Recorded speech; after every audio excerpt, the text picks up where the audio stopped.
Hello बच्चों, आज मैं आप लोगों को क्लास 9th की जो आपके पास मैथ्स की एनसीईआरटी की बुक है ना, उसमें हमने अपना chapter number 6 perimeter and area वाला स्टार्ट कर रखा है। तो आज की क्लास में हम लोग एक्सरसाइज 6.3 करने वाले हैं। 6.2 तक हमने कर लिया, चैनल पे अपलोड है, आप वहाँ से कर सकते हैं। सेपरेट एक इस चैप्टर की प्लेलिस्ट बनी हुई है। चलिए स्टार्ट करते हैं अपने एक्सरसाइज 6.3। क्वेश्चन नंबर 1 है हमारे पास। यहाँ पर देखो, एक चीज़ पहले क्वेश्चन से ऊपर दे रखी है आपको, unless stated otherwise use the approximation 22/7 for pi. कह रहे हैं अगर आपको पाई की कोई भी इंफॉर्मेशन ना दे रखी हो कि उसकी क्या वैल्यू लेनी है, तो आप हर क्वेश्चन में उसकी वैल्यू 22/7 ही लोगे, और जहाँ पर मेंशन किया हुआ है 3.14 वहाँ पर वो वैल्यू रखना। ठीक है। Now question number 1 is find the area of the sector of a circle with radius 7 centimetre if the angle of the sector is 60 degree. तो हमने लास्ट क्लास में एरिया ऑफ सेक्टर वाला कॉन्सेप्ट किया था, जिसमें हमने एरिया ऑफ सेक्टर का formula जाना था कि क्या होता है। थीटा होता है हमारे पास, थीटा अपॉन 360 इंटू में पाई आर स्क्वायर, यही था। यहाँ पर थीटा मुझे 60 दे रखा है, रेडियस मुझे दे रखा है, एरिया मुझे फाइंड करना है। तो हम आसानी से फाइंड कर सकते हैं, एरिया सिर्फ फॉर्मूला लगाना है। तो चलिए यहाँ पर करते हैं। तो हमने यहाँ पर लिख दिया अपनी एक्सरसाइज 6.3। आंसर नंबर 1 है हमारे पास। तो एरिया ऑफ सेक्टर मुझको यहाँ पर निकालना है। तो पहले मैंने अपना यहाँ पर फॉर्मूला लिखा है एरिया ऑफ सेक्टर का। तो थीटा अपॉन में 360 इंटू में पाई आर स्क्वायर होता है। थीटा मुझे क्वेश्चन में 60 गिवन है, अपॉन का 360 ऐसी है। पाई के बाद पाई की कोई इन्फॉर्मेशन नहीं है, तो मैं 22/7 लूँगी। आर मुझे क्वेश्चन में 7 गिवन था। ठीक है, 7 से 7 कट गया, 0 से 0 कट गया, 6 से 36 कट गया। तो 22 इंटू में 7 अपॉन में 6 बचा, यही है। अब आप जब इसे मल्टीप्लाई करोगे तो 2 7 जब 14, 2 7 जब 14 और एक 15, 154 अपॉन में 6। आप चाहो तो इसे लोएस्ट फॉर्म में लिख सकते हो। अगर आप इसे 2 से कट करते हो तो 77 आएगा और यहाँ पर 3 आएगा। तो इसका मतलब 77 अपॉन 3 सेंटीमीटर स्क्वायर जो है वो आपका एरिया ऑफ सेक्टर आ गया फर्स्ट वाले क्वेश्चन का। क्लियर हो गया फर्स्ट क्वेश्चन। चलिए सेकेंड क्वेश्चन में आपसे क्या कह रहे हैं, find the area of quadrant of a circle whose circumference is 44। आपको एक सर्कल के क्वाड्रेंट का एरिया निकालना है। क्वाड्रेंट मतलब 1/4 पार्ट का एरिया निकालना है, लेकिन आपको रेडियस वगैरह कुछ नहीं दिया, सर्कमफेरेंस दे रखा है आपको 44 है। तो इसकी हेल्प से हम निकाल सकते हैं। वो कैसे?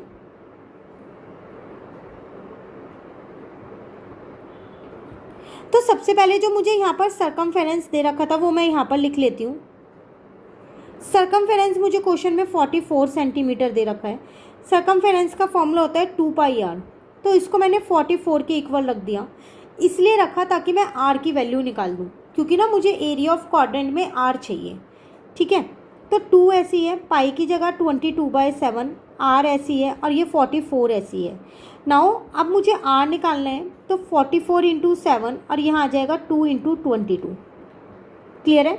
इसको इससे कट किया तो 2 आ गया, 2 से 2 कट कर दिया तो r आ गया मेरे पास 7 सेंटीमीटर। चलो अब r फाइंड हो गया। अब तो आप एरिया ऑफ क्वाड्रेंट आसानी से निकाल सकते हो। तो अगर हम एरिया ऑफ क्वाड्रेंट का फॉर्मूला देखें तो ये भी हमने लास्ट क्लास में जब एक्सप्लेनेशन की थी तब देखा था कि क्या होता है। तो वो होता है पाई आर स्क्वायर इंटू में थीटा अपॉन में 360, यही होता है। और जो क्वाड्रेंट होता है वो 90 डिग्री का एंगल बनाता है, किया था ना हमने। अगर मैं यहाँ पर एक सर्कल ड्रॉ कर दूँ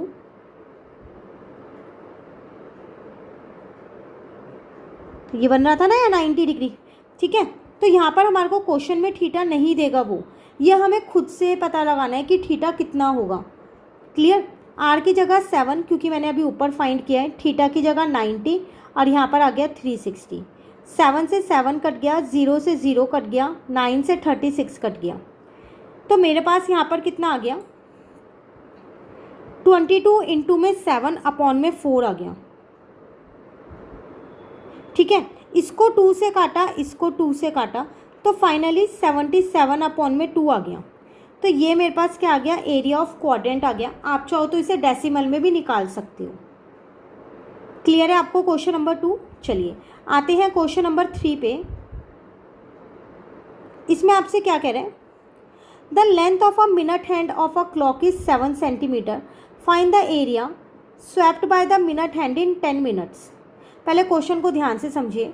आपसे कह रहा है जो एक क्लॉक है, आपको पता है उसमें एक मिनट हैंड होता है और एक आवर हैंड होता है, ठीक है। जो मिनट हैंड है उसकी जो लेंथ है वो 7 सेंटीमीटर आपको क्वेश्चन में गिवन है। इसका मतलब वो उसकी रेडियस हो गई ना एक तरीके से। अगर मैं यहाँ पर ये क्लॉक ड्रॉ करूँ और ये मेरी वो मिनट हैंड है ऐसे, तो फिर ये रेडियस कहलाएगी 7 सेंटीमीटर।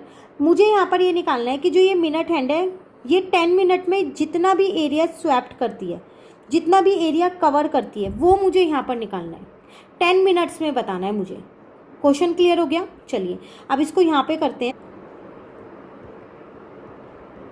सबसे पहले मुझे गिवन था वो मैंने यहाँ पर लिख दिया, length of minute hand 7 centimetre, ठीक है। आपको पता है कि 60 मिनट मतलब 1 आवर में वो पूरा एक बार घूम जाती है मिनट हैंड वाली जो सुई होती है। तो वही चीज़ पहले मैं यहाँ लिख लेती हूँ, इन 60 minutes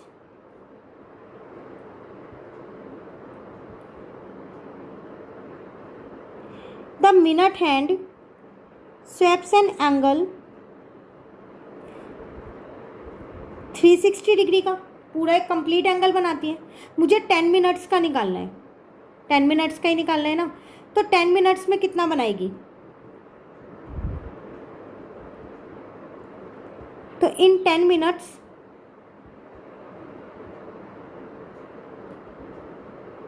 the angle swapped 360 divided by 60 into में 10 हो जाएगा, ठीक है। 0 से 0 कट गया, ये इससे कटा 6, तो वो 60 डिग्री का एंगल बनाएगी। नाउ अब मैं अपना एरिया बहुत आसानी से निकाल सकती हूँ। एरिया वाला ही तो फॉर्मूला लगाना है, थीटा अपॉन में 360 इंटू में पाई आर स्क्वायर। थीटा मैंने निकाल ही लिया 60 डिग्री, ठीक है। पाई की जगह 22/7, आर मुझे क्वेश्चन में गिवन था 7, डायरेक्टली नहीं गिवन था, इस चीज़ का ध्यान देना। तो वो आपको खुद देखना पड़ेगा कि ये आर है या नहीं है, ठीक है। थीटा मेरे पास 60 है और ये हो गया 360। अब इसे हम सॉल्व करते हैं। तो देखो 7 से 7 काट सकते हो, 0 से 0 काट सकते हो, 6 से इसको काट सकते हो। नाउ इसको 2 से कट किया, इसको 2 से कट किया, यहाँ तक तो क्लियर होगा। अभी सिर्फ कट ही किया है, तो ऊपर बचा मेरे पास 11 इंटू में 7 77 और नीचे आ गया 3, तो इतना मेरा एरिया आ गया। क्लियर हो गया क्वेश्चन नंबर 3। चलिए अब आते हैं अपने क्वेश्चन नंबर 4 पे। A chord of a circle of radius 10 centimeter subtends 90 degree at the center. Find the area of the corresponding minor sector, major sector. कह रहा है माइनर सेक्टर में जो एंगल बनेगा वो 90 डिग्री बन रहा है, मेजर सेक्टर में 270 बन रहा है, और इसमें पाई जो है वो 3.14 लेनी है। क्वेश्चन क्या है पहले उसको समझिए। आपसे कह रहा है कि जो एक कॉर्ड है सर्कल की, ठीक है, उस सर्कल की रेडियस है 10 सेंटीमीटर, वो एक एंगल बना रही है 90 डिग्री, ठीक है, सबटेंड एन एंगल 90 डिग्री।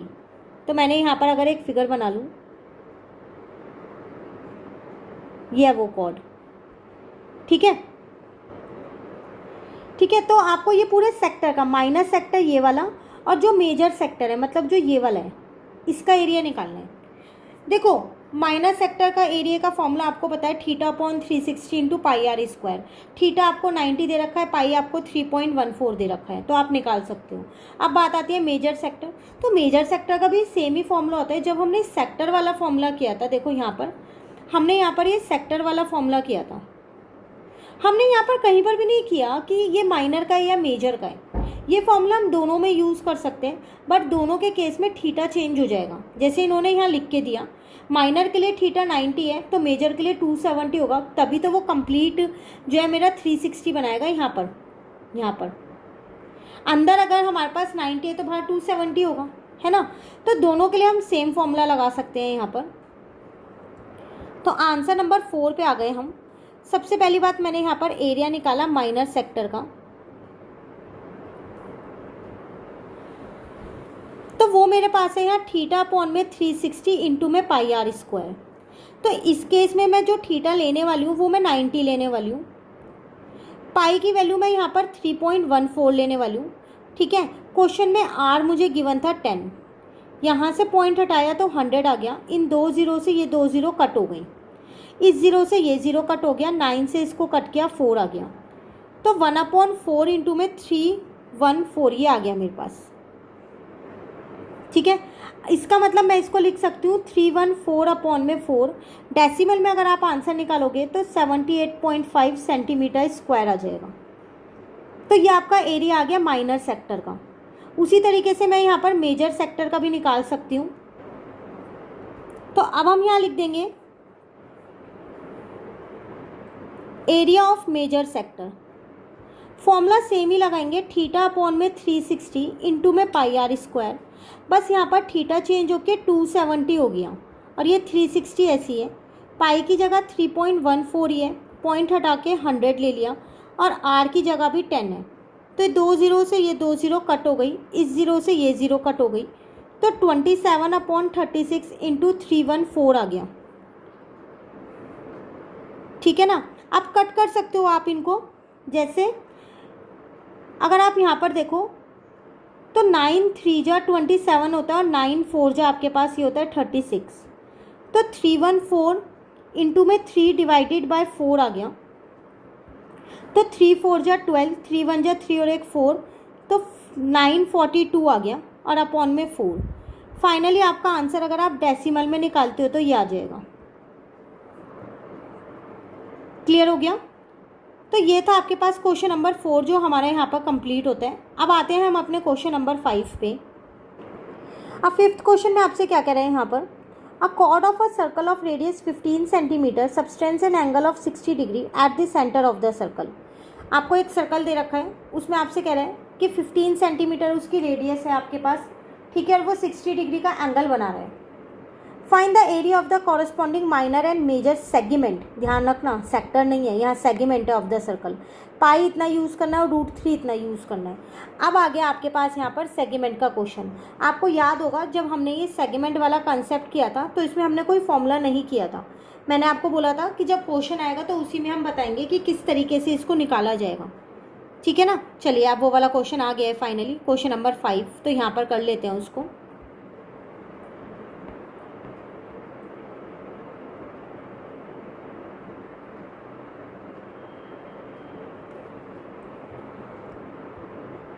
सबसे पहली बात तो ना मैं एक बार सर्कल बना के आपको एक बार दोबारा से बता रही हूँ कि ये सेगमेंट होता क्या है।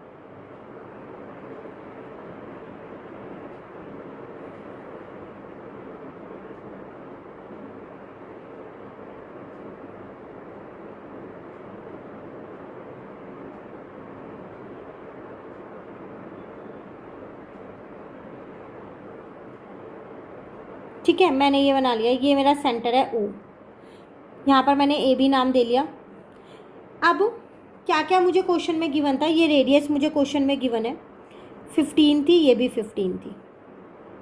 कॉर्ड हो गई मेरी ए बी यहाँ पर, ठीक है। यहाँ पर जो एंगल बनना है ये भी मुझे गिवन है 60 डिग्री। मुझे एरिया निकालना है माइनर का और मेजर का। सेगमेंट ये है। तो अगर मैं पूरे सेक्टर का एरिया निकाल दूँ माइनर वाले सेक्टर का, जो कि मैं निकाल सकती हूँ, ठीक है, और उसमें से मैं ट्रायंगल का एरिया सब्ट्रैक्ट कर दूं, तो मेरे पास ये सेगमेंट का एरिया आ जाएगा। Area of sector minus area of triangle, यही होगा ना। तो चलिए पहले हम यहाँ पर एरिया ऑफ माइनर सेक्टर निकालते हैं।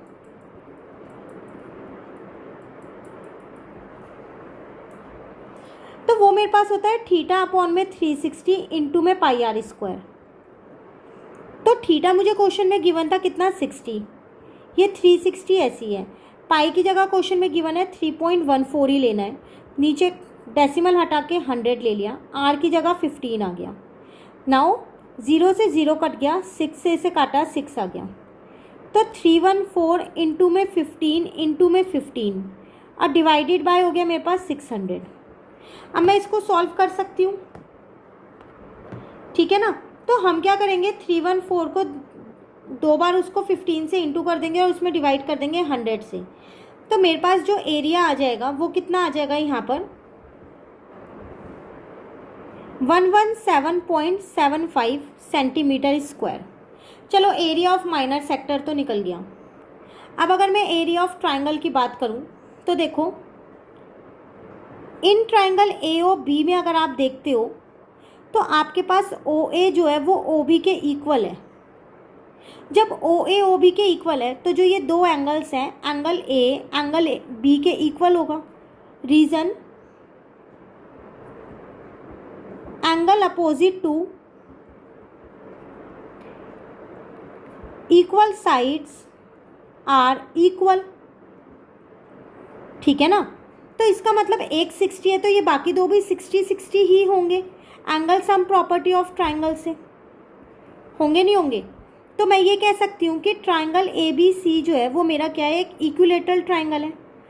सॉरी, ए बी सी नाम नहीं है उसका, ए ओ बी नाम है ना,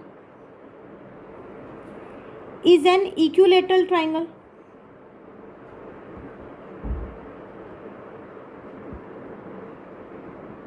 ठीक है, तो इक्विलेटरल ट्राइंगल का एरिया तो मुझे निकालना आता है ना, उसका फॉर्मूला लगा के।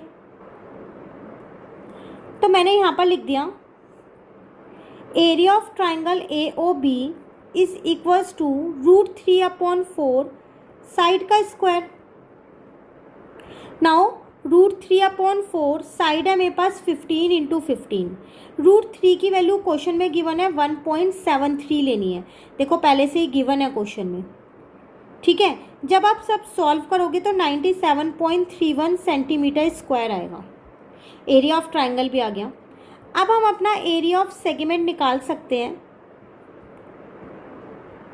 तो वो हमारे पास हो जाएगा area of minor sector minus area of triangle A O B, ठीक है ना।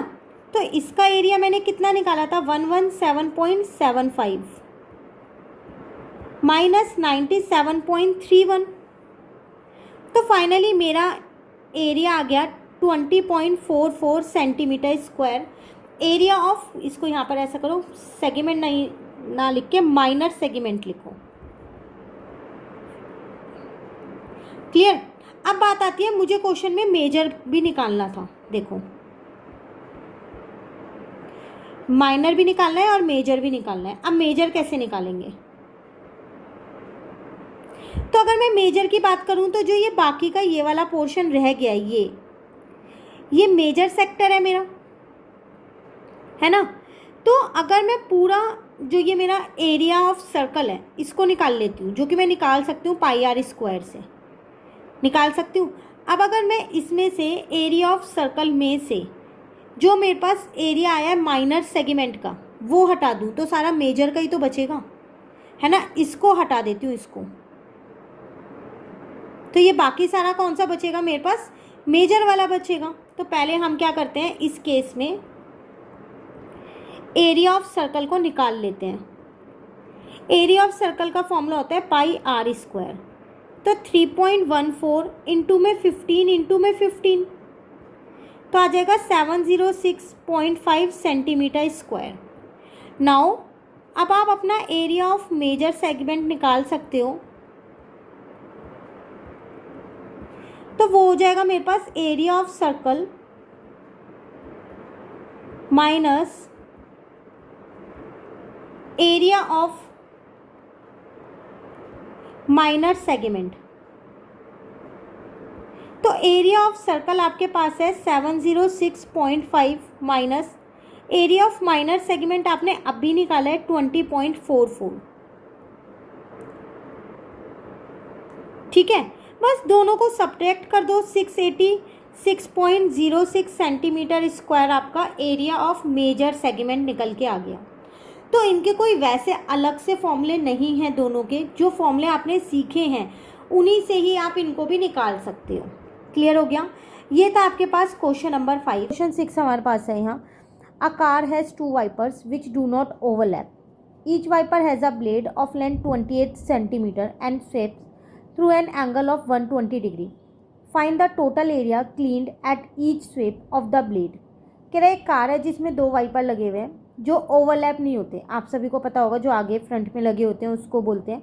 तो ओवरलैप मतलब वो एक के ऊपर एक नहीं होते, अलग अलग हैं वो बिल्कुल।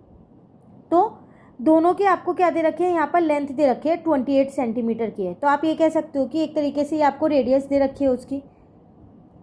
पूरा ऐसे एक बार घूमेगा ना वो, जैसे एक सर्कल में ऐसे घूमेगा ऐसे, तो वो रेडियस कवर कर रहा है ना, हाफ ले रहा है। एक बार मैं इसको दोबारा यहाँ ड्रॉ करती हूँ, ऐसे जाएगा ना ऐसे, तो ये रेडियस दे रखी है। और कितने डिग्री का वो एंगल बना रहा है, 120 डिग्री का एंगल।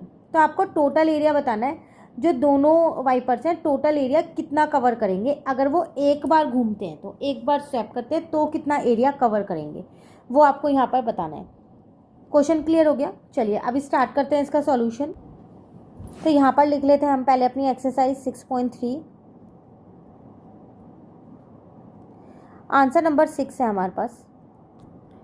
सबसे पहली बात, मुझे यहाँ लेंथ पता चल गई थी, तो लेंथ मुझे पता है एक वाइपर की, तो length of each wiper blade, तो वो मेरे पास आर है, तो उसको मैंने यहाँ लिख दिया 28 सेंटीमीटर। ठीक है, कितने डिग्री का एंगल बना था? 120 डिग्री का, तो उसको भी हम यहाँ पर मेंशन कर देते हैं। Area swept by each wiper, तो वो आ जाएगा 120 डिग्री एंगल, सॉरी एरिया नहीं, एंगल कितना स्वैप्ड हो रहा है? 120 डिग्री का। अब आपको क्या करना था? एरिया बताना था। तो एरिया क्लीन बाय 2 ब्लेड्स, देखो जितना एक करेगा उतना ही दूसरा करेगा, है ना।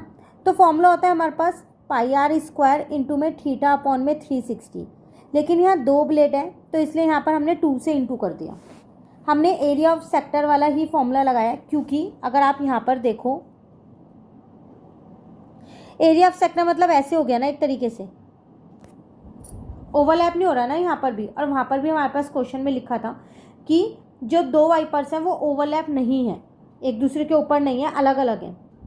ठीक है, तो कितना एरिया कवर करेगा? 2 इंटू में pi r square into theta upon 360। 2 इसलिए लगाया क्योंकि 2 ब्लेड है। ठीक है, पाई की कोई इन्फॉर्मेशन गिवन नहीं है, तो मैं यहाँ 22/7 ले लूँ, क्योंकि एक्सरसाइज स्टार्ट हुई थी तभी लिखा गया था। अगर कोई इन्फॉर्मेशन ना हो तो हमें 22/7 लेनी है, वरना 3.14 ले लेंगे।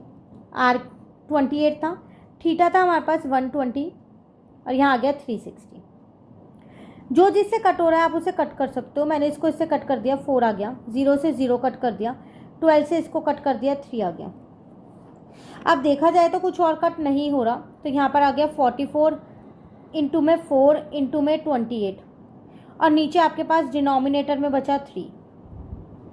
ठीक है, अब आपको क्या करना है? इन सबको मल्टीप्लाई करना है। तो अगर हम यहाँ पर देखें 44 इंटू 4 इंटू 28 था ना, तो 4 4 जा 16 हो जाएगा, 16 और 1 17, 178 इंटू 28 डिवाइडेड बाई 3 हो जाएगा। क्लियर? तो आप चाहो तो इसको पॉइंट में निकाल सकते हो, और आप चाहो तो इसे फ्रैक्शन फॉर्म में भी छोड़ सकते हो। तो अगर मैं इन दोनों को मल्टीप्लाई करती हूँ तो 4928 आ जाएगा, डिवाइडेड बाय 3 ऐसी है, तो आप इसे यहाँ पर भी छोड़ सकते हो। तो ये आपका एरिया आ गया यहाँ पर सेंटीमीटर स्क्वायर। क्लियर है? लास्ट में एक छोटी सी लाइन आप ज़रूर लिख देना, therefore the total area cleaned at each swap of the blades is 4928 divided by 3 centimetre square. Clear? तो ये हो गया आपके पास क्वेश्चन नंबर 6 जो हमारा कंप्लीट हो गया। आते हैं अपने क्वेश्चन नंबर 7 पे। यहाँ पर आपसे क्या कह रहे हैं? A chord of a circle of radius R subtend an angle of 60 degree at the centre of the circle. आपके पास एक सर्कल है जिसकी रेडियस आर है, और जो सेंटर पे 60 डिग्री का एंगल आपके पास यहाँ बना रहे हैं। Now show that the area of the corresponding minor segment of the circle is equals to this. आपको यहाँ पर एक चीज़ प्रूव करनी है, और वो क्या कि जो आपके पास माइनर सेगमेंट का एरिया है, तो आपको पता है माइनर सेगमेंट का एरिया निकलता कैसे है? जो पूरा एरिया ऑफ सेक्टर होता है उसमें से हम एरिया ऑफ ट्राइंगल को माइनस करते हैं, ऐसे निकलता है ना। तो वो आपको बताना है कि वो इतना है, पाई आर स्क्वायर ब्रैकेट में 1/6 माइनस √3/4। तो हम क्या करते हैं, पहले यहाँ पर एरिया ऑफ माइनर सेक्टर और एरिया ऑफ ट्राइंगल निकाल लेते हैं। ठीक है, इन्फॉर्मेशन में सिर्फ 60 डिग्री गिवन है और एक आर रेडियस गिवन है, तो यहाँ पर करते हैं इसको।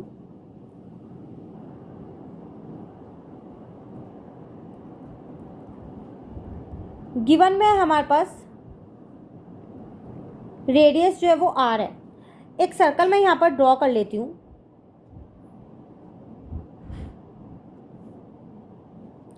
ठीक है, ये मैंने एक रेडियस बना ली, यहाँ पर भी एक रेडियस बना ली। ये मैंने अपनी कॉर्ड बना ली। इसको आप थोड़ा सा सही से कर लेना, यहाँ से इसको ज्वाइन कर लेते हैं। ये वाला एंगल मुझे दे रखा है 60 डिग्री और ये रेडियस मुझे आर गिवन है। तो इसको मैं नाम दे देती हूँ। मैंने इसको ओ नाम दे दिया, इसको ए और बी। ए बी मेरी रेडियस हो गई। मुझे जो एरिया प्रूफ करना है वो किसका प्रूफ करना है? ये वाला। ये है मेरे पास माइनर सेगमेंट, तो ये निकालना है मुझे। तो सबसे पहली बात, मुझे यहाँ पर और क्या इंफॉर्मेशन गिवन है? एक तो मुझे यहाँ रेडियस गिवन है, उसके अलावा angle A O B given है 60 डिग्री है। ठीक है, अब देखो मुझको पता है यहाँ पर ए बी जो है, सॉरी ए बी नहीं, ए ओ या ओ ए जो है वो ओ बी के इक्वल है, क्योंकि ये दोनों मेरे पास आर है।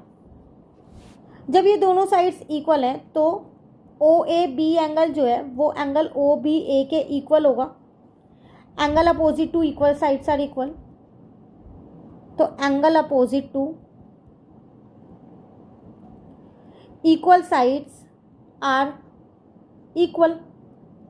ठीक है, पता है मैंने ऐसा क्यों किया? ये एंगल्स क्यों निकाल लूँ? क्योंकि मुझे एरिया ऑफ ट्राइंगल चाहिए। अगर मुझे ये पता चल गया कि ये इक्विलेटरल ट्राइंगल है तो मैं इसका एरिया आसानी से निकाल पाऊंगी, है ना। और देखो पता चल रहा है जब ये दोनों एंगल्स इक्वल हैं और एक ट्राइंगल के तीनों एंगल्स का सम 180 होता है।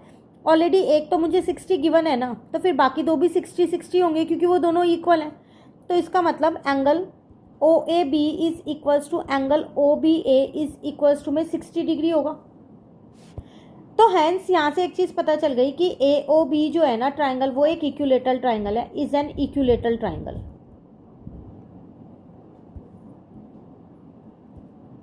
और जब ये इक्विलेटरल ट्राइंगल है तो मैं इसका एरिया बहुत आसानी से निकाल सकती हूँ।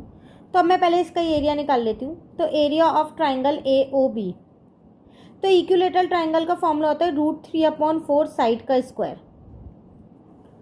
साइड मेरे पास आर है, ठीक है, तो यहाँ पर आ जाएगा √3/4 साइड का स्क्वायर मतलब आर का स्क्वायर। नाउ अगर अब मैं बात करूँ अपने एरिया ऑफ सेक्टर की, तो एरिया ऑफ सेक्टर होता है मेरे पास θ/360 इंटू में πr²। थीटा मुझे क्वेश्चन में 60 गिवन है, अपॉन का 360 ऐसी है। पाई की जगह ऐसा करते हैं पाई रहने देते हैं। ऐसा क्यों?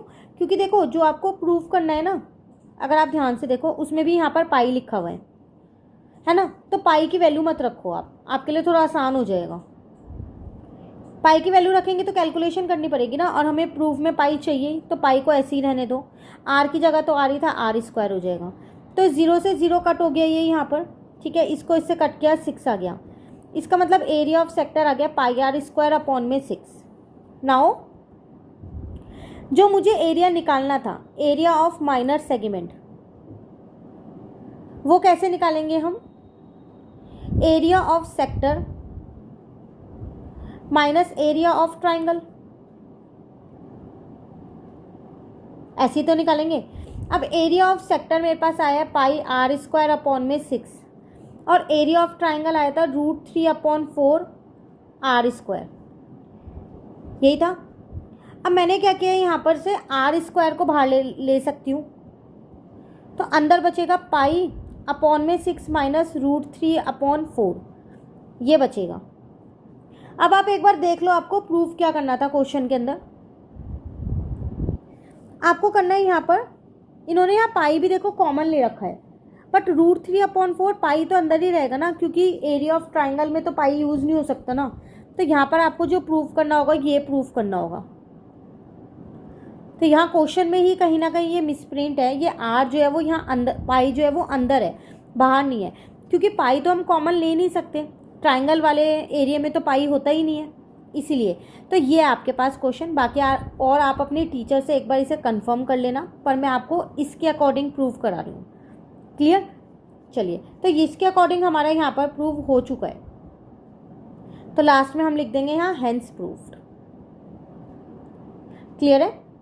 चलिए अब आते हैं अपने नेक्स्ट क्वेश्चन नंबर 8 पे। क्वेश्चन 8 में आपसे क्या कह रहे हैं यहाँ पर, an equilateral triangle is inscribed in a circle of radius r show that the ratio of the area of triangle to the area of the circle is equals to this, 3√3 upon में 4 पाई। यहाँ पर आपसे question में क्या कह रहे हैं कि एक इक्विलेटरल ट्राइंगल है, सर्कल के अंदर है, जिसकी रेडियस है r। सर्कल की रेडियस दे रखी है आपको r। आपको क्या शो करना है, जो एरिया ऑफ ट्राइंगल और जो एरिया ऑफ सर्कल है उनकी जो रेशियो है वो ये है 3√3 अपॉन में 4 पाई। तो पहले हम क्या करते हैं, एरिया ऑफ इक्विलेटरल ट्राइंगल निकाल सकते हैं, ठीक है, पर उसकी साइड नहीं पता मुझे इक्विलेटरल ट्राइंगल की, तो उसको मैं खुद से a मान सकती हूँ ना a। और एरिया ऑफ सर्कल के लिए मुझे चाहिए होता है पाई r स्क्वायर, ठीक है, तो वहाँ पर मैं क्या करूँगी, पाई r स्क्वायर लगा दूंगी। तब मेन क्वेश्चन पता है यहाँ पर क्या है, एरिया ऑफ सर्कल हम बहुत आसानी से निकाल सकते हैं, बट जो एरिया ऑफ ट्राइंगल है उसमें मैंने आपको बोला कि हम साइड को a मान लेते हैं, पर वो a हमें पता भी तो होनी चाहिए कि कितनी है, ठीक है। अब करेंगे कैसे, वो यहाँ पर देखिए, यहाँ क्वेश्चन में आपको पहले ही मेंशन कर दिया गया था कि ये इक्विलेटरल ट्राइंगल है, तो उसके इक्विलेटरल ट्राइंगल का यहाँ पर एक दो रूल्स होते हैं जो आपको जानने बहुत ज़रूरी है। तो सबसे पहले हम क्या करते हैं, यहाँ पर एक सर्कल को ड्रॉ कर लेते हैं, ठीक है। इसके अंदर अब मैं क्या करूँ, यहाँ पर ना एक इक्विलेटरल ट्राइंगल बना रही हूँ। ऐसा कुछ ये कहीं पर भी नहीं लिखा कि सेंटर से बन रहा है वो, ठीक है। तो मैंने यहाँ पर क्या किया,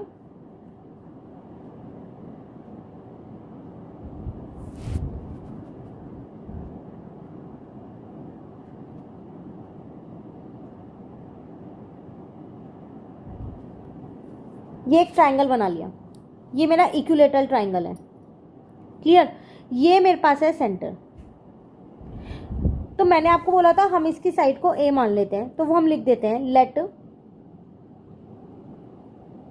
side of equilateral triangle is equals to a, clear. तो इसका मतलब ये भी a है, ये भी a है और ये भी a है। अब मैंने यहाँ से क्या किया, एक लाइन को ड्रॉ किया जिसको हम ट्राइंगल की हाइट कह सकते हैं, इसको नाम दे देते हैं a b c, ठीक है। जो ये बीच वाला यहाँ पर ये वाला पॉइंट है इसका नाम है d, तो AD जो है वो क्या हो जाएगी, height of the triangle, AD be the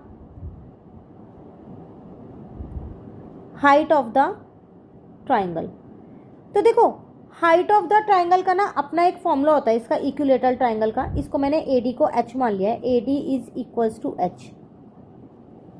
तो जो ये h है ना उसका फॉर्मूला होता है √3 अपॉन में 2a, क्लियर। अब a हमारे को चाहिए, मेन क्वेश्चन ही हमारा ये है कि यहाँ पर a क्या होगा। सबसे पहली बात तो आप एक चीज़ यहाँ पर ध्यान से देखिए, ये आपका सेंटर है, सेंटर को अगर मैं O मानती हूँ, सेंटर से O तक OA ये आपकी रेडियस है ना। इसको फिलहाल के लिए यहीं पर ही छोड़ दो अभी। अब यहाँ पर ध्यान से इसको समझो, जो ये OA है ये क्या है, OA इज अ रेडियस है और ये इक्विलेटरल ट्राइंगल है। तो जो ये इसकी हाइट होती है ना इक्विलेटरल ट्राइंगल की, ये पूरे 3 पार्ट्स में डिवाइड हो रही होती है, जिसमें 2 पार्ट्स आपके पास ये हैं जो मैंने ब्लू पेन से हाईलाइट किया और नीचे का एक पार्ट है। तो इसका मतलब जो OA मेरी रेडियस है तो वो मेरे पास कितनी हो जाएगी, यहाँ पर OA इसको मैं R मान लेती हूँ, ये कितनी हो जाएगी 2/3h। हाइट का 2/3 पार्ट ये है 2/3, क्योंकि ये टोटल 3 पार्ट्स में डिवाइड हुई हुई है। जो AD वाली लाइन है ना इक्विलेटरल ट्राइंगल के अंदर जो हम हाइट बनाते हैं वो 3 पार्ट्स में डिवाइड होती है, क्योंकि ये सर्कल के अंदर है ये ट्राइंगल, ठीक है। ये थोड़ा सा कॉन्सेप्ट है इसका जो आपको याद करना पड़ेगा, जैसे कि एक ये फॉर्मूला आपको याद करना है हाइट का और एक ये चीज़ आपको याद करनी है, क्लियर। तो ऊपर वाला पार्ट 2 है और टोटल 3 पार्ट्स हैं, इसलिए नीचे 3 लिखा और h लिख दिया क्योंकि हमने हाइट को h माना है। यहाँ तक क्लियर हो गया।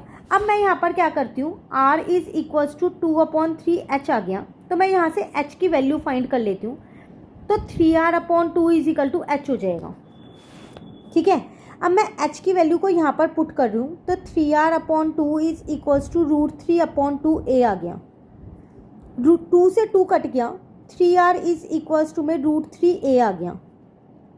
यहाँ तक क्लियर है।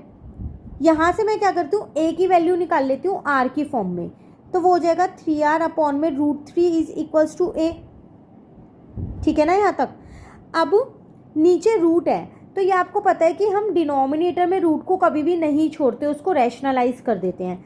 तो हमने क्या किया, 3 को लिख दिया √3 का स्क्वायर, क्योंकि √3 इंटू √3 करोगे अगर आप, मैं यहाँ पर साइड में आपको करके दिखाती हूँ, √3 इंटू √3 2 बार करेंगे तो आंसर 3 आएगा, ठीक है। और नीचे √3 ऐसी और ये a ऐसी है। नाउ ये एक बार कट जाएगा, इसका मतलब a की वैल्यू आ गई मेरे पास √3r। a मतलब साइड आ गई मेरे पास, साइड आ गई मेरे पास। अब मैं एरिया निकाल सकती हूँ इसका। तो एरिया ऑफ इक्विलेटरल ट्राइंगल क्या हो जाएगा मेरे पास यहाँ, वो होता है √3/4 साइड का स्क्वायर। और साइड मैंने a मानी थी और a की वैल्यू मैंने अभी ऊपर निकाली है √3r। तो √3 को √3 से अगर आप इंटू करोगे तो आपके पास 3 आ जाएगा, नीचे का 4 ऐसी है और r ऐसी है। एरिया निकल गया ट्राइंगल का। अब अगर मैं एरिया ऑफ सर्कल की बात करूं, क्योंकि मुझे इन दोनों की ही रेशो निकालनी है, तो वो होता है πr²। अब क्वेश्चन में अगर आपके पास पाई है तो आप इसे पाई की फॉर्म में छोड़ो, लेकिन क्वेश्चन में पाई नहीं है तो आप इसको क्या कर दो, सॉल्व कर दो। अब एक बार वापसी जरा अपने क्वेश्चन पे आ जाओ। क्वेश्चन में आपके पास पाई है ना, तो छोड़ दो फिर। अब रेशो थी एरिया ऑफ ट्राइंगल से एरिया ऑफ सर्कल की, तो इसको ऐसे ही छोड़ दो। Now area of equilateral triangle ratio area of circle, ये रेशो का साइन है, ठीक है। तो एरिया ऑफ इक्विलेटरल ट्राइंगल आया 3/4 आपके पास। अच्छा सॉरी, यहाँ एक गलती हो गई, क्या ये साइड का स्क्वायर था, तो इसको स्क्वायर तो किया ही नहीं हमने, तो फिलहाल के लिए इसको हटाओ। तो ये हो जाएगा √3/4 इंटू में 3r², जिसको आप 3√3/4r² लिख सकते हो, ठीक है। नाउ 3√3r²/4 रेशो में है πr²। अब रेशो निकालनी है तो इनको अपॉन में तो लिख ही सकती हूँ ना, πr²। 2 बार अपॉन है तो नीचे वाला ऊपर जाके रेसिप्रोकल हो जाता है, तो 1/में πr² हो जाएगा। पाई से मैंने r² से r² काट दिया, 3√3/4 आ गया।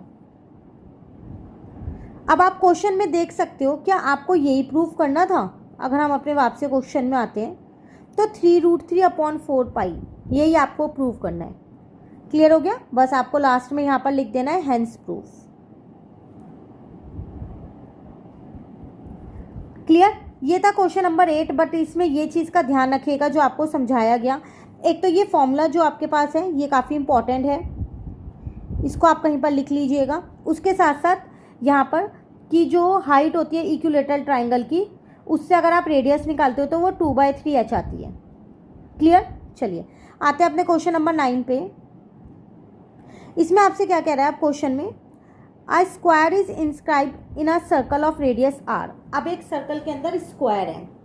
Now show that the ratio of the area of square to the area of the circle is equals to 2/π। Same question है, उस टाइम पे सर्कल के अंदर इक्विलेटरल ट्राइंगल था और अब सर्कल के अंदर क्या है, स्क्वायर है। तो एरिया ऑफ स्क्वायर निकालना है और एरिया ऑफ सर्कल निकालना है और उसके बाद उनकी रेशियो निकालनी है जो कि 2/π के इक्वल आनी चाहिए। क्वेश्चन क्लियर हो गया। ऐसा करते हैं, यहाँ पर भी हम पहले एक फिगर बना लेते हैं। तो सबसे पहली बात मैंने क्या किया, यहाँ पर एक सर्कल बना लिया, ठीक है। अब इसके अंदर हम क्या करेंगे, यहाँ पर एक स्क्वायर बनाएंगे।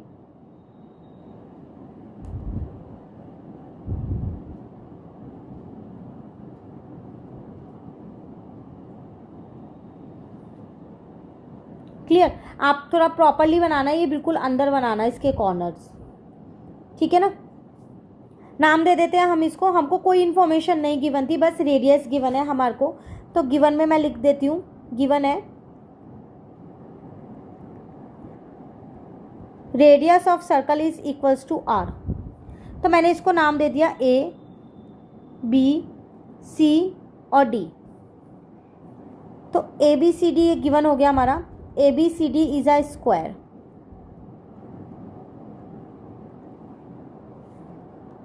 अब मुझे यहाँ पर स्क्वायर का एरिया निकालना है। स्क्वायर का एरिया होता है साइड इंटू साइड, ठीक है। तो पहले मैंने यहाँ पर सर्कल का सेंटर बना दिया, ये O। अब अगर मेरे को पता है कि जो स्क्वायर की सारी एंगल्स होते हैं वो मेरे पास कितने होते हैं, 90 डिग्री का होता है हर एक एंगल। तो अगर आप ध्यान से देखो तो OA और OC जो है वो मेरी रेडियस है। सिमिलरली अगर मैं यहाँ पर देखूँ तो OB और OD भी मेरी रेडियस है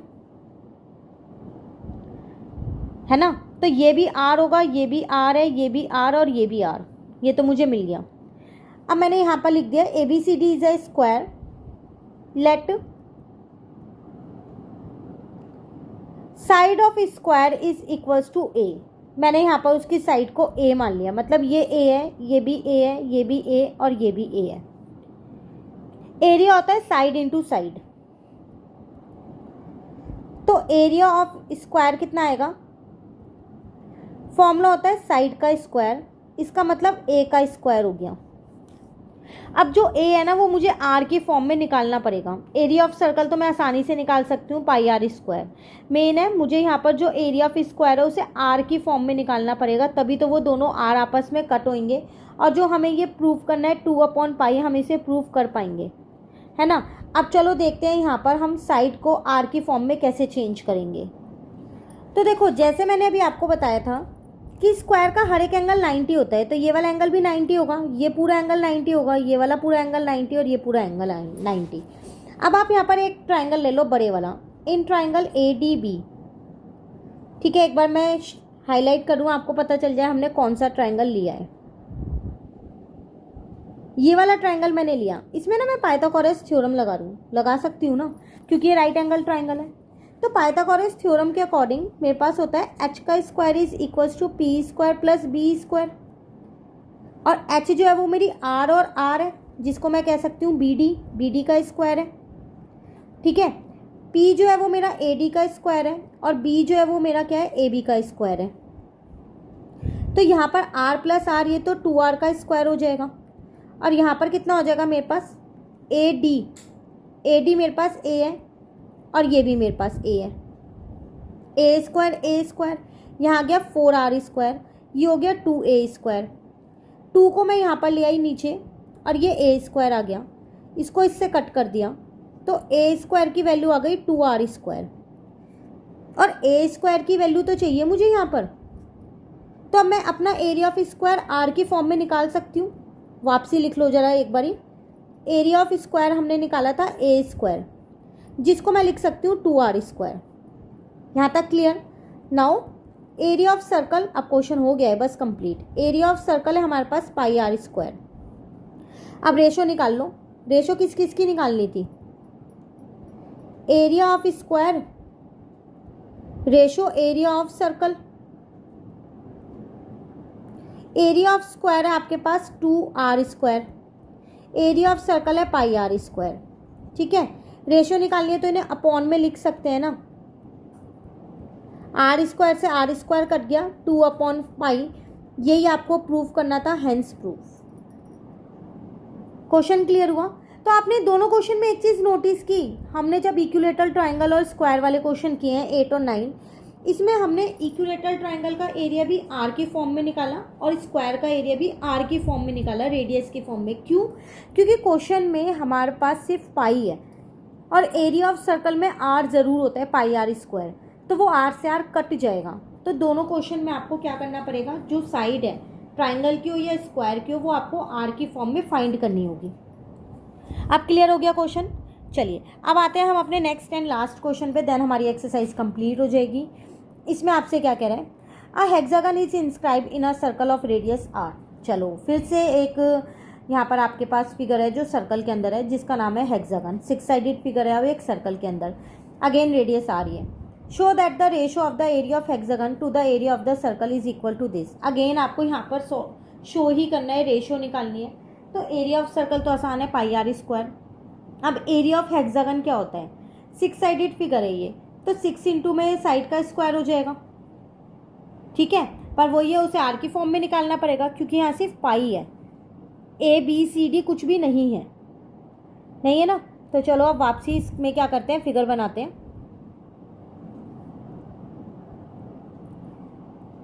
तो मैंने यहाँ पर लिख लिया अपना आंसर नंबर 10। सबसे पहली बात, अगेन एक सर्कल बनाया, थोड़ा सा ना बड़ा सर्कल बनाना है इस केस में, क्योंकि ना इसके अंदर आपको हेक्सागन बनाना है, एक 6 साइडेड फिगर बनानी है। ठीक है, कैसे भी बना सकते हो 6 साइडेड फिगर, ऐसे ज़रूरी नहीं है कि बिल्कुल एग्जैक्टली बने। तो मैं यहाँ पर बना रही हूँ, आप ये देखिए। एक लाइन मैंने यहाँ ड्रॉ कर दी, एक लाइन यहाँ, 2 साइड तो यही हो गई मेरी। ठीक है, उसके बाद एक साइड मैंने ऐसे बना दी, 3 साइड, एक साइड यहाँ पर बना दी, 4 साइड हो गई। ऐसी एक साइड मैंने यहाँ पर बना दी और एक साइड यहाँ बना दी। आप कुछ ऐसा बनाना बिल्कुल सामने सामने बन जाएंगे। बन गई ये 6 साइडेड फिगर हमारे पास। आप इसको नाम दे सकते हो। तो A B C D E और F।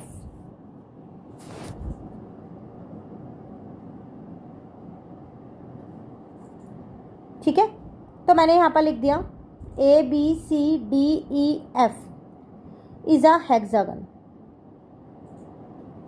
ये मेरा हो गया यहाँ पर सेंटर। अब सेंटर से अगर मैं यहाँ पर डायगोनल्स बनाऊँ तो मैं बना सकती हूँ। एक डायगोनल ऐसा बन जाएगा, एक ऐसे बन जाएगा डायगोनल, एक ऐसे भी बन जाएगा डायगोनल। ठीक है, आप ये सीधा बनाना, पेंसिल और स्केल से प्रॉपरली फिगर को बनाना, तो एकदम सही बनेगी। तो अगर आप यहाँ देखो, ये O है, तो OE, OD, OF, OC, OA और OB ये सब मेरी क्या है, रेडियस है। और ये पूरा जो बीच में एंगल बना रहा है ये 360 बना रहा है, और इसकी सारी साइड्स इक्वल है, तो इसका हर एक एंगल मैं निकाल सकती हूँ 60 डिग्री का बनना है। जैसे इन दोनों के बीच में 60 डिग्री है, इन दोनों के बीच में 60 है, वो हम निकाल सकते हैं ना यहाँ पर। तो सबसे पहली बात मैं यहाँ पर लिख लेती हूँ OE, OD, OC, OB, OA और OF ये सब क्या है, मेरी रेडियस है, जो कि 8 सेंटीमीटर की है। नाउ अगर मैं एंगल की बात करूँ यहाँ पर, तो हर एक एंगल मैं निकाल सकती हूँ यहाँ पर। तो अगर मैं अपना एंगल EOD निकालूँ तो वो आएगा 360 डिवाइडेड बाय 6, तो 60 डिग्री ईच आएगा, तो यहाँ पर 60 आ जाएगा। सिमिलरली ये भी 60 हो जाएगा, ये सारे 60 हो जाएंगे। मैंने 6 से क्यों डिवाइड किया, क्योंकि ये 6 साइडेड फिगर है ना, और रेगुलर हेक्सागन है। एक हेक्सागन है, उसकी सारी साइड्स इक्वल है ना, इसलिए। यहाँ तक क्लियर हो गया। अब देखो, अगर मैं सिर्फ एक ही ट्राइंगल ले लूँ, कोई सा भी एक ट्राइंगल ले लो, यहाँ से सिमिलरली मैंने यहाँ से अपना एंगल AOB निकाल लिया, वो भी 60 आ गया। अब अगर मैं बात करूँ इन ट्राइंगल AOB की, तो मुझे पता है कि OA जो है वो OB के इक्वल है, R है दोनों। जब ये दोनों इक्वल है तो एंगल OAB जो है वो किसके इक्वल होगा, एंगल OBA के इक्वल होगा। रीजन वही लिखोगे,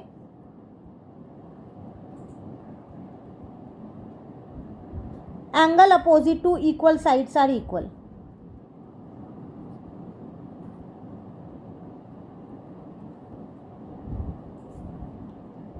ठीक है ना यहाँ तक। तो इसका मतलब ये दोनों एंगल्स जो है वो मेरे इक्वल होंगे। अब एक ट्राइंगल के 3 एंगल्स का सम मुझे पता है कितना होता है, 180। तो फिर बाकी के दोनों एंगल्स भी मेरे कितने कितने निकल जाएंगे, 60 निकलेंगे।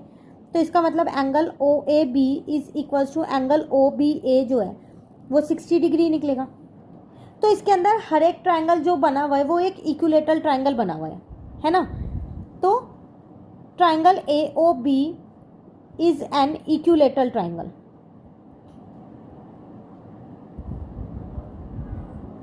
तो जब एक इक्विलेटरल ट्राइंगल है तो बाकी सारे भी तो इक्विलेटरल ट्राइंगल ही होंगे।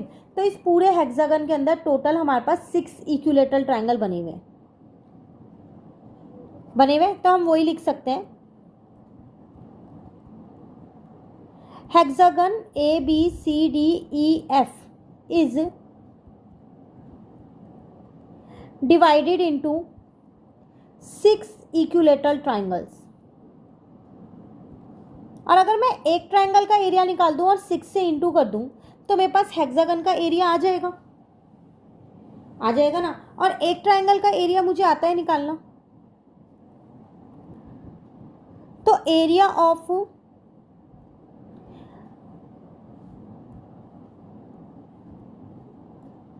वन इक्विलेटरल ट्राइंगल, तो वो हो जाएगा √3/4 साइड का स्क्वायर, यही होगा। अब आ जाओ वापसी एक बार अपनी फिगर पे। तो देखो साइड ये वाला आर था, ये आर था आपके पास, और इसकी तो सारी साइड्स इक्वल होती है ना, तो इसका मतलब फिर ये भी आर के बराबर होगा, ए बी भी हो सकता है ना। रेडियस और कॉर्ड इक्वल लेंथ की हो सकती है ना, तो बस यहाँ पर लिख दो √3/4 आर स्क्वायर। तो ये एक ट्राइंगल का आ गया। Similarly area of 6 equilateral triangle, अगर मैं 6 इक्विलेटरल ट्राइंगल्स की बात करूं तो 6 इंटू √3/4 आर स्क्वायर आ गया। ठीक है, कट कर लो ये 3 और ये 2, फाइनली एरिया आ गया 3√3 आर स्क्वायर अपॉन में 2। क्लियर। सेंटीमीटर मीटर आपको यहाँ क्वेश्चन में कुछ नहीं दे रखा, कुछ भी नहीं है। ठीक है, यूनिट स्क्वायर लिख सकते हो इसकी जगह बस आप। नाउ एरिया ऑफ हेक्सागन निकल के आ गया, तो वो आ गया 3√3 आर स्क्वायर अपॉन में 2 यूनिट स्क्वायर। और एरिया ऑफ सर्कल की मैं बात करूं तो वो होता है मेरे पास पाई आर स्क्वायर, यूनिट स्क्वायर लगा दिया। अब रेशो निकाल लो, तो area of hexagon ratio area of circle, area of hexagon है 3√3 आर स्क्वायर अपॉन में 2 और ये है पाई आर स्क्वायर। तो रेशो निकालने के लिए इसे अपॉन में लिख देते हैं। अब 2 बार अपॉन है, तो ये नीचे से ऊपर आके रेसिप्रोकल हो गया। ठीक है ना यहां तक। अब आर स्क्वायर से आर स्क्वायर कट हो गया, तो आपके पास क्या बचा 3√3 अपॉन में 2 पाई, और आपको यही प्रूव करना था अपने क्वेश्चन में, हेंस प्रूव्ड। ये था आपके पास पूरा क्वेश्चन। देखो तीनों क्वेश्चन सेम है, एक में आपके पास इक्विलेटरल ट्राइंगल था, एक में आपके पास स्क्वायर था और एक में आपके पास हेक्सागन था। हेक्सागन का आप डायरेक्टली फॉर्मूला लगाओगे तो नहीं लगेगा, उसके अंदर 6 इक्विलेटरल ट्राइंगल्स बनने थे, तो उनकी हेल्प से मैंने वही इक्विलेटरल ट्राइंगल का पहले एरिया निकाला एंड देन उसके बाद एरिया ऑफ हेक्सागन मेरा निकल गया। क्लियर। ये था आपके पास क्वेश्चन 10 कंप्लीट। इसके साथ हमारी ये एक्सरसाइज अब end of the chapter exercise रह गई है, उसको नेक्स्ट क्लास में करेंगे इन 5 क्वेश्चंस में जो हमने आज कंप्लीट किए हैं। कहीं भी दिक्कत हो आप कमेंट करके पूछ सकते हैं। Thank you.